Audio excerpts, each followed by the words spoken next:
you should be able to outline the blood supply of the spinal cord, and this should be able to describe the neuroanatomy seen on CT and MRI scans, the radiological images, right?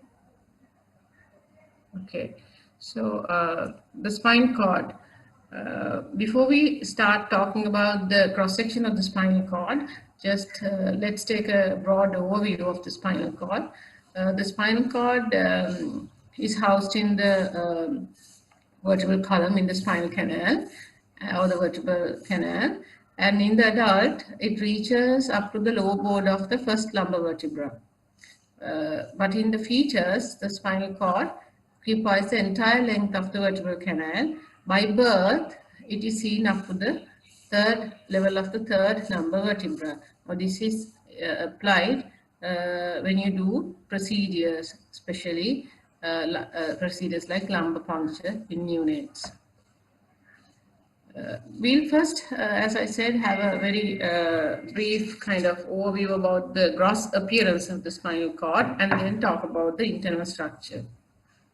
So the spinal cord extends to the lower border of L1, and then it looks cylindrical in outward appearance with cervical and lumbar enlargements for the brachial plexus and lumbar plexus respectively, and the lower part of the spinal cord is different in appearance. It is called the conus medullaris, as you know, and then there is this the part of the spinal, the central nervous system, which ends there, and then the peripheral nerves are only the peripheral nerves are seen in the lower lumbar vertebral canal. Together, these nerves are called the chorda equina because they hang like a horse's tail. Right? The spinal cord is a segmental structure, as you know. There are 8 cervical segments, 12 thoracic spinal segments, 5 lumbar segments, 5 sacral, and 1 coccygeal spinal segments. I'm talking about spinal segments. So there are 31 segments, and each segment will give rise to a pair of spinal nerves. So there are 31 segments and 31 pairs of spinal nerves. A spinal segment is the area of the spinal cord that gives origin to a single spinal nerve. But because the spinal cord, as we started by saying, because the spinal cord ends way above than the end of the vertebral column, so the spinal cord is shorter than the vertebral column, which means the spinal segments, especially the lower ones, do not correspond to the vertebra of the same number. The lumbar and sacral spinal segments are sort of crowded in the lower part of the spinal cord, and their respective nerves, the lumbar and sacral nerves, hang down. So they leave early in the lower thoracic segments, and then they hang down as chorda equina. But they emerge from the intervertebral foramina at the respective levels. So this is the chorda. This is the horse's tail, and you can see why chorda equina is named as such. This is a gross anatomical specimen, a prosection of the spinal cord, a beautiful specimen, I would say, showing the chorda equina and the spinal nerves coming out from the intervertebral foramina at different levels. So you do not see the spinal cord here. What you see is the chorda equina. This is the lumbar canal and the sacral region. So let's look at the cross section of the spinal cord, the gross appearance. So this is the cross section of the spinal cord, and you can see it is a symmetrical structure. There's a right side half and a left side half, and anteriorly, this is the anterior aspect, this is the posterior aspect. Anteriorly, you get what is called the anterior median fissure, and posteriorly, you get what is called the posterior median sulcus. And you have the white matter of the central nervous system arranged peripherally in the spinal cord, and the gray matter placed more centrally. and the central canal here is seen here in the middle, which is continuous with the ventricular system of the brain. So the internal structure again is when you look at the gray matter, takes the shape of an H. You can roughly call it H-shaped, and then there's the anterior gray horn and posterior gray horn on each side, and they are joined to opposite side by the gray commissure, with the central canal in the middle, and there is an additional small lateral gray column which is not seen continuously. The gray matter has nerve cells and the white matter has nerve fibers. So the gray matter of the posterior horn, if you just there are some important areas of the gray matter which you would like to remember at this level in the applied sciences stream. We did not stress these things so much in the basic sciences stream when we spoke about neuroanatomy. Now, this colored area here is called the substantia gelatinosa. It is seen in the posterior horn, right?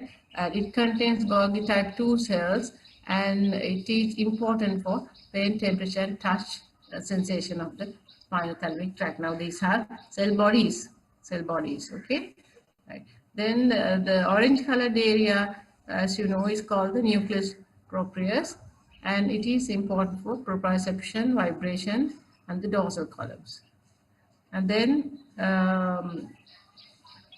the pink color area in the posterior gray horn is called the nucleus dorsalis, or the Clark's column, again important for proprioception, neuromuscular and tendon spindles.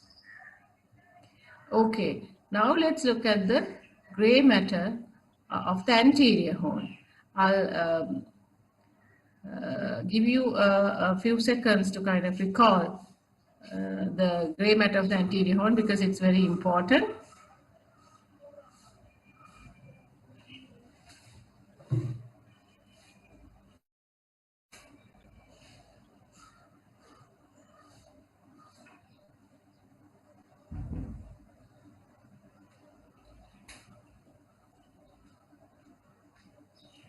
The anterior horn contains the nerve cells that innervate muscles. The larger cells of these are called the alpha motor neurons. The smaller ones are called gamma type neurons. The alpha motor neuron is so important. You will be probably talking about it more and more in your applied lectures. The alpha motor neuron and its axon, which goes peripherally, is referred to as the lower motor neuron. So about the arrangement of these nuclei or the cell bodies in the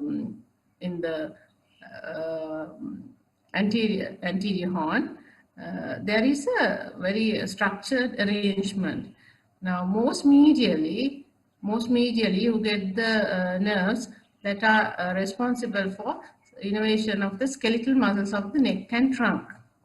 Then centrally, you get the phrenic nucleus for the diaphragm, then those responsible for accessory nuclei like sternocleidomastoid, trapezius, and innervation of those things. And then the skeletal muscles of the limbs, the extremities, are represented most laterally in this region. So there is the gray matter is also very well organized. So what is this lateral gray horn? You may remember that we talked about this in the basic sciences. Lateral gray horn is a special tiny little gray matter aggregation that is seen in the spinal cord, but not continuously.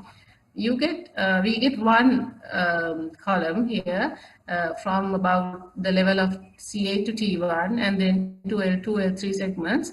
And these, in this region, we get the nerve cells which give rise to the preganglionic sympathetic fibers. And then later, lower down, around S2 to S4 segments in that region, we get the cells which are actually the parasympathetic preganglionic the nerve cells which go to sacral which are called the sacral parasympathetic gray column. So that is what those are the nerve cells bodies which are contained in the lateral gray horn. So let's straight away move to the ascending and descending tracts. This is again a cross section of the spinal cord showing the arrangement of the white matter. Now, all this time I was trying to explain to you the gray arrangement in the gray matter. So now we are going to talk about the arrangement of the white matter. So before we start talking about the white matter, now you already know the white matter contains nerve fibers, not the cell bodies, but the fibers, and these fibers are arranged in tracts. So what is a tract? Let's recall what a tract is. Can you remember what a tract is? In neuroanatomy, a tract refers to a group of fibers that have a common origin, a common cause, and a common termination. And obviously, they refer to a common function. Nucleus, on the other hand, nuclei are not seen in the white matter, it is in the gray matter. You do get nuclei in the brainstem also. A nucleus refers to a group of nerve cells that have common cellular features and give rise to fibers that have a common part, termination and function. So you need to be very clear about this basic core concept in neuroanatomy before we move further. That's why I thought I will show this to you. Okay, when going back to the tracts, what are the things that you need to know when you learn, when you revise a tract? You need to know where does it arise or how does it arise, what kind of sensations or impulses does it convey, and its arrangement, like in the event of ascending tracts, the first order, second order, and the third order neurons. In descending tracts, upper motor neuron, low motor neuron. Does it go to medulla? What happens at the medulla? Then does it cross over? Does it go to the thalamus, or does it reach the higher centers? And where does it terminate? These are the core things that you need to know about the important tracts. Ascending tracts. Ascending tracts, obviously, they ascend from the spinal cord to the brain. So these ascending tracts carry impulses relevant to sensation, different sensations. Now, the sensory, they have to start from some kind of sensory receptors. So when you talk about ascending tract, it's important to mention the receptor. Now, there are these receptors called the mechanoreceptors, which are responsible for touch, pressure, muscle stretch, like in the muscle spindle, and joint movement, like the Golgi tendon organ. These are called the mechanoreceptors.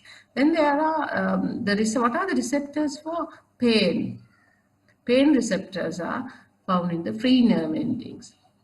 Probably temperature. Some things are not very clear. Probably temperature are also there. Okay, so you have receptors. You start talking about a tract, the course of the tract with the receptors. So the general arrangement of a tract is such that a tract, you say it starts from some kind of receptor, and then there is the first neuron, which is called the first order neuron. Then there's a second neuron, which is called the second order neuron, and then there could be a third neuron, which is called the third order neuron. The first order neuron, the second order neuron, and the third order neuron. Now, don't confuse this with the order of the descending tracts. Descending tracts, when we talk about the upper motor neuron and the lower motor neuron, and sometimes the interneuron. But in the ascending tracts, we talk about, this is the terminology to use, the first order neuron, second order neuron, and the third order neuron. So the tracts are arranged like in the gray matter, the nuclei or the nerve cell groups of cell bodies are in very well organized manner. The white matter is also beautifully arranged, and you should be able to draw the cross section of the spinal cord, and place the tracts where they belong. Okay, so let's take the ascending tracts first. Where will you place these important tracts? Okay, now this is only one half of the This diagram shows only one half of the spinal cord. You can see the central canal here. This is the left side half. Okay, so the right side half. And now you can see the posterior gray horn, the anterior horn. Okay, and then laterally you can see the lateral white column. Then anterior you can see the anterior white column. Okay, you don't have definite demarcations or lines separating these structures. In effect, these anterior and lateral columns are sometimes referred as anterolateral columns, white columns. Okay, but then you get the posterior white column, which is a bit more demarcated, and then there are different tracts. And some of them are taught very frequently. They have more application at your level, so we will talk about them more, but you need to know, you should be able to list the others as well. So in the lateral columns you get the lateral spinothalamic tract, the anterior and posterior spinocerebellar tracts. This is the lateral spinothalamic tract. Then you get the spinocerebellar tracts, the posterior spinocerebellar tract and the anterior spinocerebellar. You can see all these three are in the lateral white column. And then when you move and you get a little bit of a smaller tract called the spino-reticular tract. We have not placed it here, but you need to know that it is there in the lateral column. And in the anterior gray column, you get anterior spinothalamic tract. So you get the lateral spinothalamic laterally, anterior spinothalamic anteriorly. And in addition, you get the spinotector, this little thing, and the spino-alveolar tract in the anterior columns.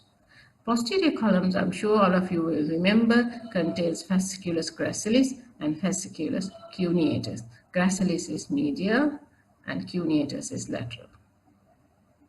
So similarly, equally important is the type of sensation that these tracts carry. You need to know the lateral spinothalamic tract carries pain and temperature. This is core knowledge. You need to really know this. Okay, the anterior spinothalamic tract carries crude touch and pressure. The spinocerebellar tracts, the anterior and posterior spinocerebellar tracts carry unconscious proprioception to cerebellum, spinocerebellar. So it goes to cerebellum, and because it does not reach higher centers, the cerebral cortex, obviously it's unconscious proprioception. Okay, so spinocerebellar carries proprioception to cerebellum, unconscious proprioception to cerebellum. So all these can be called sometimes as anterolateral columns. So these are the important tracts. Not that the others are not important. These are the most relevant tracts to you, and these are the sensations that each of these tracts carry. Posterior column carries conscious proprioception. So you can understand that the posterior column, third order neuron would have to go to the sensory, the cortex. Okay, and discriminative touch. Now here, this is crude touch. This is discriminative or fine touch, and 2-point discrimination, vibration. These are very, very fine sensations. Okay, so let's start talking about the lateral spinothalamic tract. It's a very important tract which carries pain and temperature. The peripheral receptors again are found in the free nerve endings. These temperature sensations you would be checking in your clinical sciences stream, actually checking pain, sensation and temperature sensation in patients, right? So you can clinically see whether the functions are intact. The free nerve endings will be the receptors, and the first order neuron, the types of neurons would be A delta fibers. There are different types of neurons in the tract. So the A delta, the fibers called A delta are the ones that are responsible for fast conducting sharp pain. The C fibers are the ones which are responsible for slow conducting prolonged aching pain. Right? So these fibers, now I did not go into details about the spinal nerve. You know the spinal nerve, each spinal nerve has, you can actually see in this diagram, the spinal nerve has anterior root here and a posterior, the dorsal root here, and there is a dorsal root ganglion somewhere there. So the first the cell body of the first order neuron, as you know, is in the dorsal root ganglion, and then the first order neuron enters the spinal cord via the dorsal root. Okay, so the first order neuron enters the spinal cord via the dorsal root, and then what happens to the first order neuron? Does it just ascend or does it synapse? In the lateral spinal thalamic tract, the first order neuron synapses with the neurons in the substantia gelatinosa. I spoke to you about areas in the dorsal gray horn, and we said substantia gelatinosa is somewhere there, and it's important for pain, temperature, sensation. So this is the important function. So the cell bodies of the second order neuron are there, and the first order neuron synapses in the substantia gelatinosa with the second order neuron, and then the second order neuron takes off, right? So the first one comes, synapses here, and the second order neuron takes off. The second order neuron does not ascend in the same side of the spinal cord, but it crosses over. It crosses over to the opposite side, the contralateral side, and it so crosses in the anterior little gray commissure here. That is the anterior white commissure here. The anterior to the central canal, you get anterior white commissure. Posterior, you get what is called the posterior white commissure. So it crosses in the anterior white commissure, and then it finds its place in the spinal cord, gray white matter in the lateral white column, and forms a tract. This tract is called the lateral spinal thalamic tract. So you see the lateral spinal thalamic tract all throughout the length of the spinal cord, and the fibers that you find are the second order neuron of the tract. Okay, so they cross in the anterior white and gray commissures, and they cross obliquely. They don't cross straight like horizontal, but obliquely, but they cross within one segment. This is important. They cross within one segment, right? So by the time one segment is gone, they have already finished crossing to the opposite side. They cross the road to the opposite side.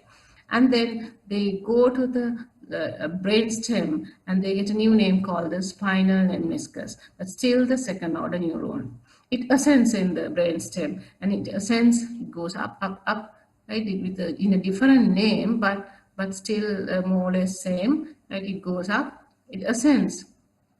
While it ascends, new fibers are added. New fibers get added from different levels. New fibers get added, and there is a lot of intercommunication between these tracts, which will not go into details, right? We will not go into details about those. And finally, it finds its way to the thalamus somehow. And in the thalamus, again, you get the cell body of the third order neuron, and the second order neuron synapses with the cell body of the third order neuron, and the third order neuron takes off and finds its way to the final destination, which is the sensory cortex of the brain. Okay, so the second order neuron will be seen in the corona radiata, the internal capsule, the corona radiata, and the sensory cortex.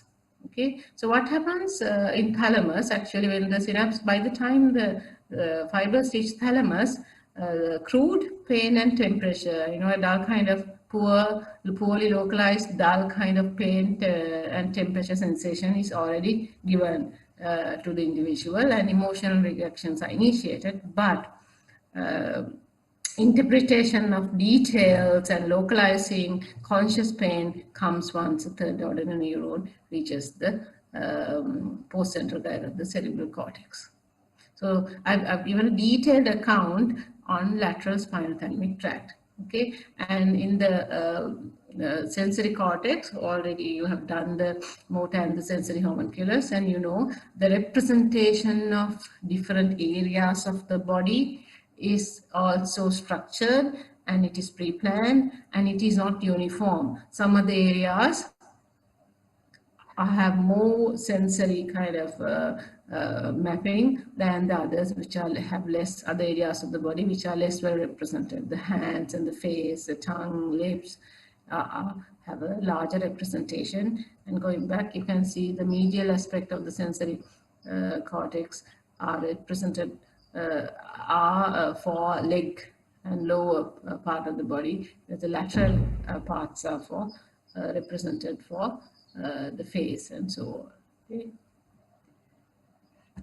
Right. So again, just another note, when the fibers cross from the other side and they take their place in the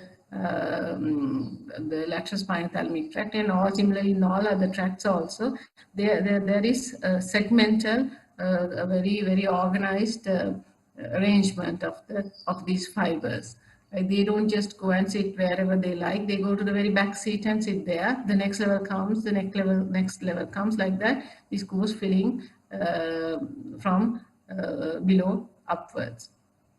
A segmental organization. So let's quickly go through the other tracks now. The structure is the same. The anterior spinal thalamic tract. The anterior spinal thalamic tract is found in the anterior gray, anterior white column. The first order neuron enters the spinal cord, dorsal root via the dorsal root, and again synapses in the substantia gelatinosa. And second order neuron takes place, kind of takes over, and it crosses to the opposite side. Like the lateral spinal thalamic tract, this also crosses, but this crossing is a little bit different. It crosses very obliquely over several segments. So until for a few segments, till the fibers will be on the same side. Some fibers would have crossed, right? So they cross obliquely over several segments. And this is, you can compare and contrast the two tracts, the anterior and the lateral spinal thalamic tracts. So their sensations are different, and the way they cross is different. And this ascends as the anterior spinal thalamic tract in the anterior white matter. And once these fibers, the second order neuron reaches the the spinal brainstem, they join, then find their place in the spinal meniscus close to the lateral spinal thalamic tract, and again synapse in the VPL nucleus of the thalamus, where crude awareness of touch and pressure is appreciated. And the third order neuron takes off from the thalamus and again goes to the cerebral cortex, the postcentral gyrus, and on its way it is seen nicely packed in the internal capsule. Then corona radiata, it kind of spreads out in the corona radiata to reach the sensory homunculus. So the other tract, sensory tract, is ascending tract, is the spinocerebellar tract. There are two tracts, anterior and posterior. So we'll look at them together. So of course there's a first order neuron, a second order neuron, and so on. The first order neuron enters via the dorsal root. You can see this tiny picture, I'm not sure you can see. Dorsal root, and there's a cell body of the first order neuron is in the dorsal root ganglion, and then they do not synapse in the substantia gelatinosa, they synapse in the posterior root. They come to the Clark's column. I showed you these columns. You can go back and see in the lecture once we are done. They synapse in what is called the Clark's column, also in the posterior column, gray horn of the spinal cord. And then the second order neuron takes over, and then majority, you can see in this diagram, see, it comes, synapses, and then crossover, majority crossover, majority crossover, and ascend with a new name called the anterior spinocerebellar tract. So the fibers in the anterior spinal thalamics are early crossed over fibers from the opposite side, okay? And it is spinocerebellar, so it goes to the cerebellum, and it goes to the superior cerebellar peduncle. So you know there are three cerebellar peduncles, so this one uses the superior cerebellar peduncle. And then it reaches cerebellum, it's done, okay? And then what happens to the posterior spinocerebellar one? So the posterior spinocerebellar tract ascends on the same side. So the posterior spinocerebellar tract has nerves, fibers which have come from the same side. They are the ones who did not want to cross over so early, right? So they decide to cross over later. They did not cross over, okay? They did not cross over, so they are on the same side. And then they go to the same side, cerebellum, via the inferior cerebellar peduncle, Okay, so you can see the sensations which come along the spinocerebellar tract, majority reach the opposite side and some reach the same side. Okay, this is very important when you do your application. Some crossover, some don't. Okay, so by both sides are represented. There are other sensory tracts called the spinoreticular, spinotectal, and spino-olivary tract, which I'm not going to revise today. But when you do your applied sciences, when the need arises, you are expected to refer to your notes and the reference books and find out where relevant, right? Let's move to the dorsal columns before moving to ascending descending tracts. Dorsal columns are very important columns. They're found in the, obviously, the dorsal columns. You get fasciculus gracilis in this yellow colored area on either side of the midline. Then you get fasciculus cuneatus, the blue colored ones, laterally. So what do they convey? Fine sensations, fine touch, proprioception, vibration, two-point discrimination. These are the sensations. So how is this tract arranged? They have a first order neuron. Okay, they do have a first order neuron, and the first order neuron is similar to the other tracts. It reaches the spinal cord in the dorsal root. Comes to the spinal cord, and then does it synapse? Does it synapse? Does it cross over in the spinal cord? No, it doesn't do any of those. It just ascends, right? So you can see comes and ascends. Just forget about this part. Okay, comes and ascends, just ascends, find its place in the relevant post-dorsal column tract.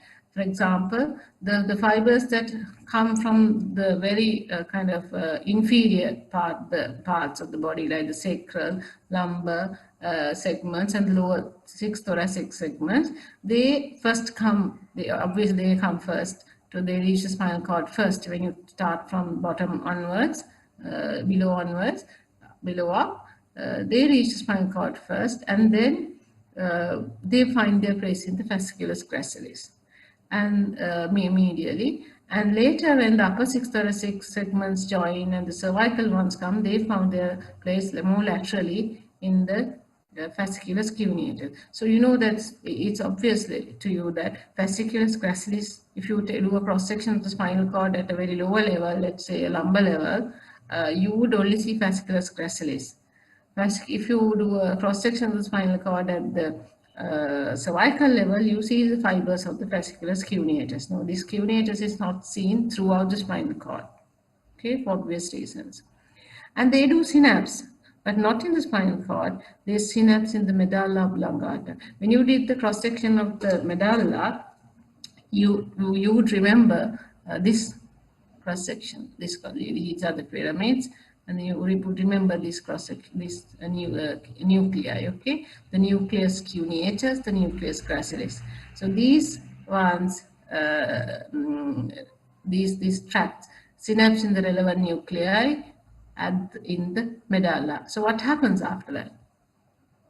The second order neuron takes off. So synapse, and obviously next is the second order neuron. The second order neuron crosses to the opposite side, and that is called the great sensory decussation or the sensory decussation. They cross over to the opposite side and then they ascend up. And this time it is not called the dorsal column or the fasciculus gracilis or the cuneatus. They ascend in the medial lemniscus. And the third order neuron, of course, these ones reach the thalamus, and in the thalamus, they synapse with the second order neuron synapses with the third order neuron, and the third order neuron reaches the cerebral cortex, the postcentral gyrus. And of course, they are also seen in the internal capsule and in the corona radiata. So here, coming up, synapsing in the medulla, at the level of the sensory decussation, crossing over sensory decussation, and ascending to the thalamus in the medial lemniscus, synapsing with the VPL nucleus of the thalamus, third neuron going through the internal capsule, then spreading over as coronary radiata to reach the sensory homunculus, sensory cortex. Okay, so again in the dorsal columns, I mentioned this to you. There is segmental organization of the tracts. In the ones, sacral ones are more medial, the cervical ones are more lateral. Okay, gracilis and cuneatus. So these proprioceptive pathways in general are ascending the dorsal columns. In addition to ascending in the dorsal column now, they just without synapsing, you remember that they ascended up, they went up, but few fibers communicate, or few fibers give impulses to different structures. Some of these proprioceptive fibers provide afferents to the stretch reflex, or they form the afferent arc of the stretch reflex. So if you take all the proprioceptive sensations that come reach the spinal, come to the spinal cord via the dorsal root, some would ascend in the dorsal columns to reach conscious proprioception. Some would ascend in the spinocerebellar tracts to the cerebellum to reach unconscious. They do not reach conscious proprioception, and some proprioceptive fibers will form the afferent arc of the stretch reflex. Okay, so this is a common slide to tell what happens to the nerve fibers, the first order neurons, which bring the proprioceptive sensations to the spinal cord. So now I'm sure all of you can draw a cross section of the spinal cord. I mean, draw it. I wish I had the full picture here. It's nice to draw it. First, draw the outline, and then draw the central canal. Then put your gray columns, anterior and posterior gray horns, and then identify the white matter. And in one half of your diagram, you can draw the ascending tracts. On the other half of the diagram, you draw the descending tracts. Otherwise, you try to combine everything. It might be a little bit kind of messy, but you can do that as you like it. If you do that, you will have to name the ascending tracts are shown on the right, and the descending tracts are shown on the left side. But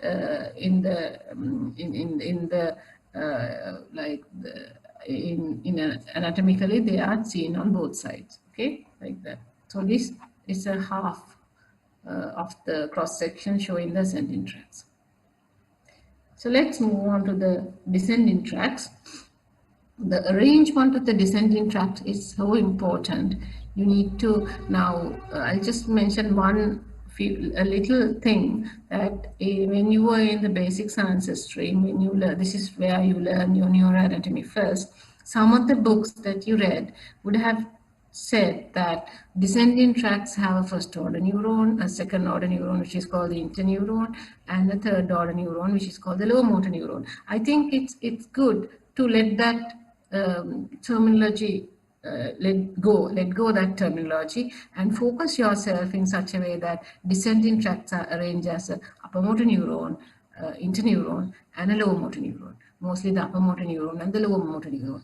That is how you will rate your neurology in the applied sciences stream and the clinical sciences stream. So just don't start talking about first order, second order, third order for descending tracts. Just put it into your head. There's upper motor neuron, plus or minus the interneuron, and the lower motor neuron. So in kind of clinical situations, you get upper motor neuron type lesions and lower motor neuron type lesions in your patients. Okay, so let's talk about upper motor neuron and lower motor neuron. The upper motor neurons of the descending tracts, they are the first ones are the upper motor neurons. The upper motor neuron cell bodies are found in the cerebral cortex, and the axons descend along the brainstem into the spinal cord. And the upper motor neurons generally synapse with an interneuron, and then that synapses with the lower motor neuron. So you can directly say upper motor neuron synapses with a lower motor neuron. Okay, and the lower motor neuron is found, the cell body is found, bodies are found in the anterior gray column. Anterior gray column or the anterior gray horn, and these innervate the skeletal muscles. So this is a picture which shows upper motor neuron and lower motor neuron arrangement. You can see the upper motor neuron cell body is here in the cerebral cortex, then it descends, again corona radiata, internal capsule, coming down, and we talk about this crossing over and all that. So here the brainstem, and finally reach the spinal cord. So now our picture is complete. Okay, now this is the sensory half, which you already know. Let's forget about it now for the time being, and let's concentrate on the motor picture. Right. So when you draw, at the end of this lecture, you should be able to place these tracks. Okay, I'm not going to talk about all these tracks. I'm going to focus on the lateral corticospinal tract, the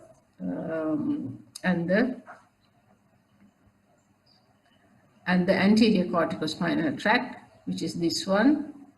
Okay, so the lateral corticospinal tract is in the lateral white column, and there's a very important tract called the anterior corticospinal tract in the anterior white column. And then there are, of course, little other tracts. The rubrospinal tract is there, right there, close to the lateral corticospinal tract. And in the anterior column, you get other tracts called the vestibular spinal tract, this one. And you get the tectospinal tract here, the olivospinal tract there. Okay, tract there. So all these, when you draw a diagram, we want all these tracts placed at their correct place. If I go back, so you should be able to draw this structure. Okay, though this diagram, you can name the structures, name the tracts. All right. Okay, let's start talking about the corticospinal tract.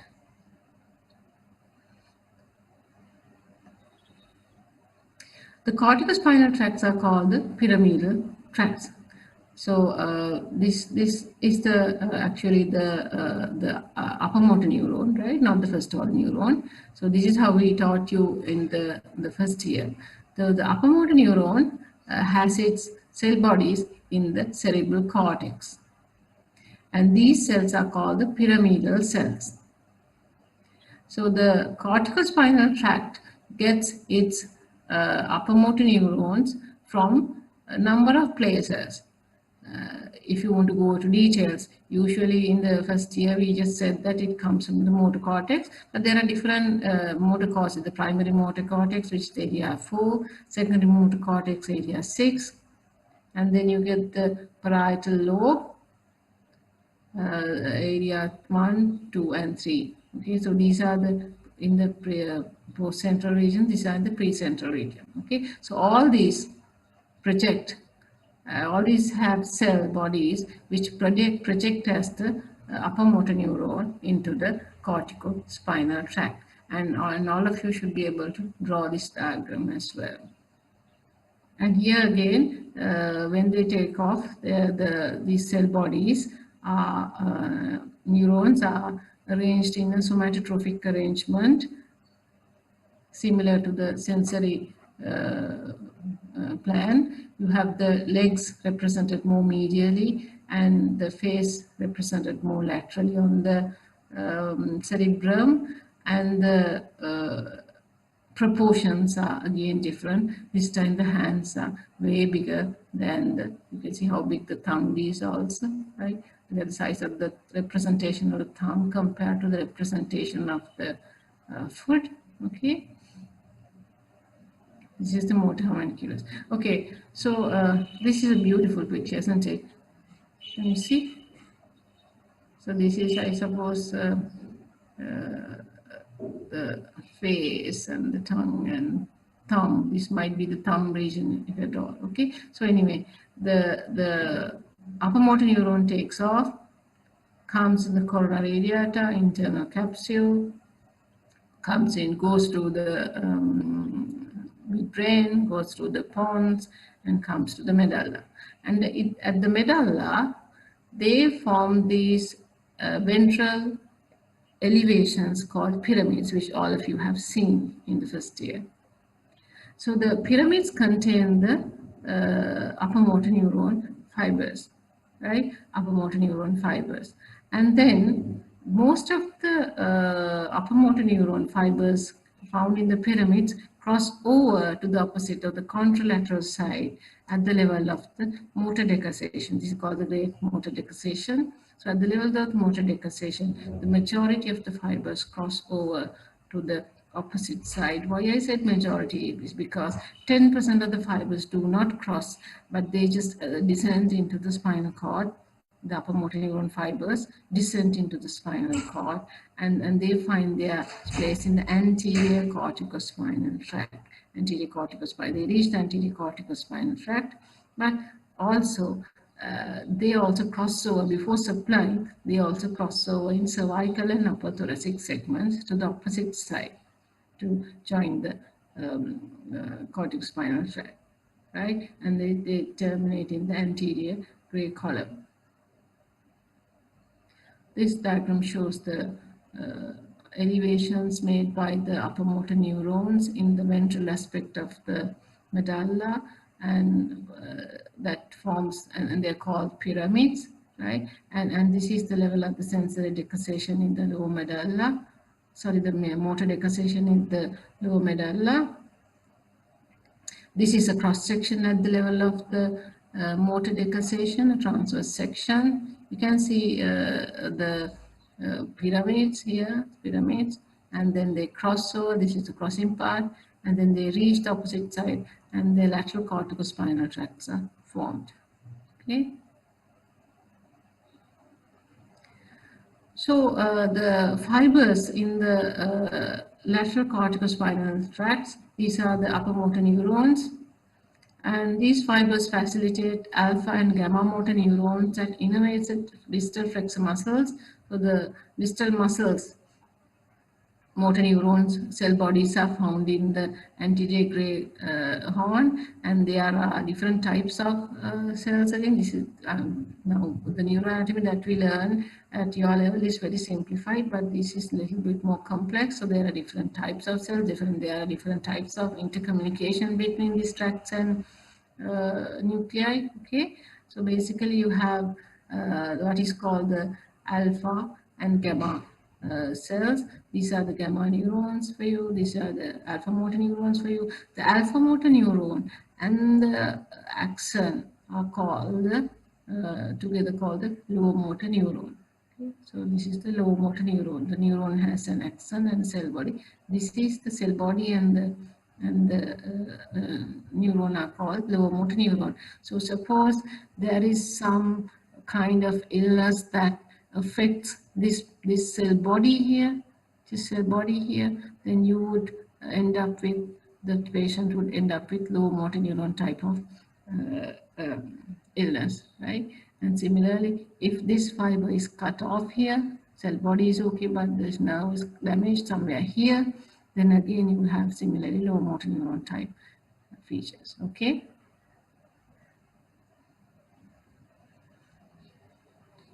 Then the side, you see low motor neuron is on the same side of the as the peripheral target organ, but the upper motor neuron was initially in the opposite side, and once they cross over, upper motor neuron is on the same side. So above the decussation, damage above the decussation results in contralateral signs.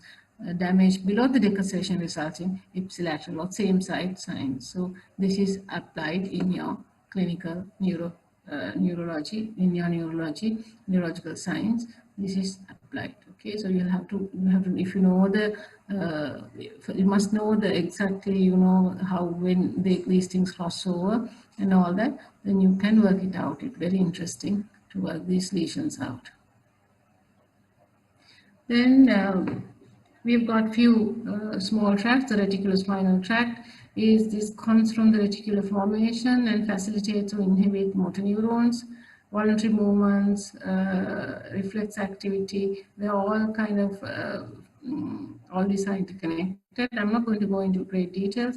Then this thing called rubrospinal tract, which comes from the red nucleus in the midbrain. It is a cross tract. Then there is this other tract called the vestibular spinal tract, right? These are all descending tracts, comes from the inner ear and cerebellum, okay?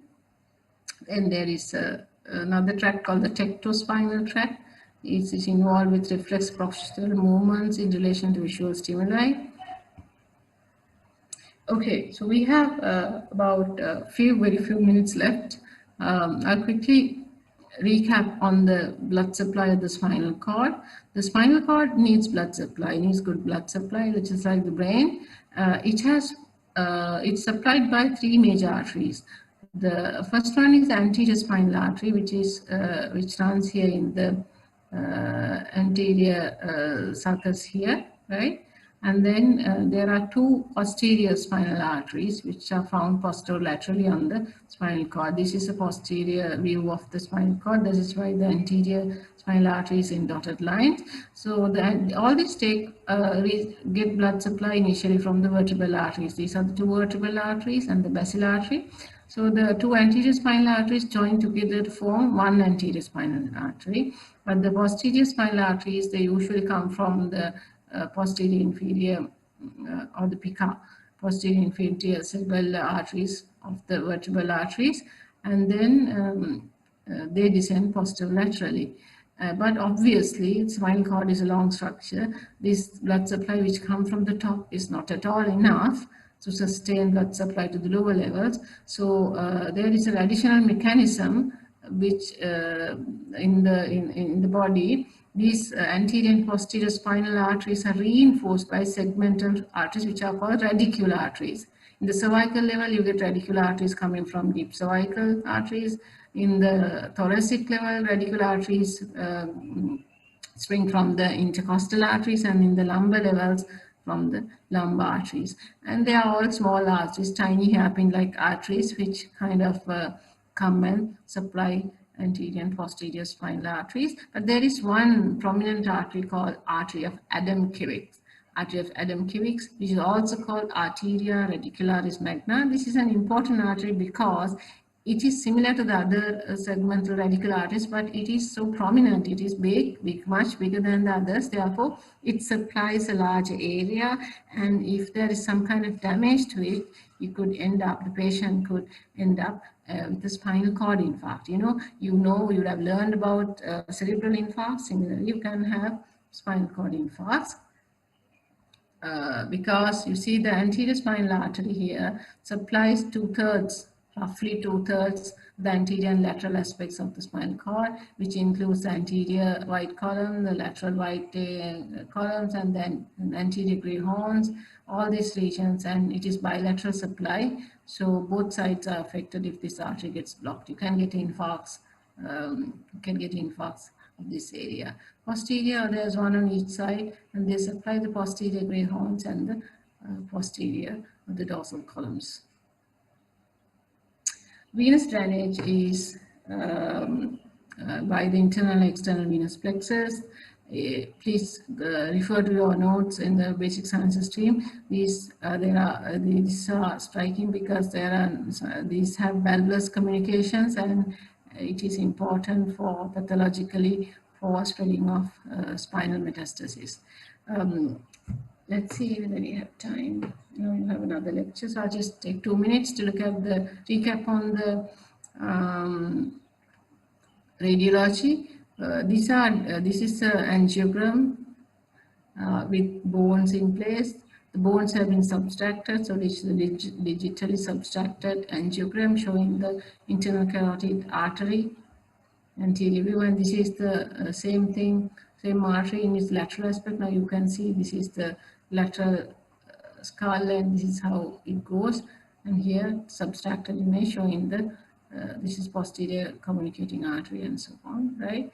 This is the DSA of the posterior circulation. And I was asked, this is a MR venogram showing the MRI scan showing the venous system. It's called the MR venogram. And then these are the MRI image of the cerebrum. This shows, this is a T2 weighted image showing at the level of the lateral ventricles. And you can see all the important structures: the caudate nucleus, lentiform nucleus, the internal capsule, thalami, and the lateral ventricles. In T2-weighted images, the fluid appears white. Okay, and outside gyri, the midline, everything is beautifully seen. This is a coronal image which shows the lateral ventricles, third ventricle, and the rest of the brain. Now, in this 1 hour, this sagittal image, T1 weighted, the fluid is black. I don't have time for a detailed account on neuroanatomy, but there is a neuroanatomy radiological anatomy of CNS lecture done for the neurology or the neuro head and neck module. Now the basic sciences stream is in modules. The fourth term we have a module called the head and neck and neurosciences. In that module there is a lecture on radiological anatomy of the CNS, and please refer to that lecture. I will give you access to that. I will send that. I'll ask your module convener, Dr. Dilushi, how to set about it. So you can refer to that lecture. That is like a 45-minute lecture on neuro anatomy, radiological anatomy. Okay, so I know that you have another lecture, so let's stop right now. Okay, thank you.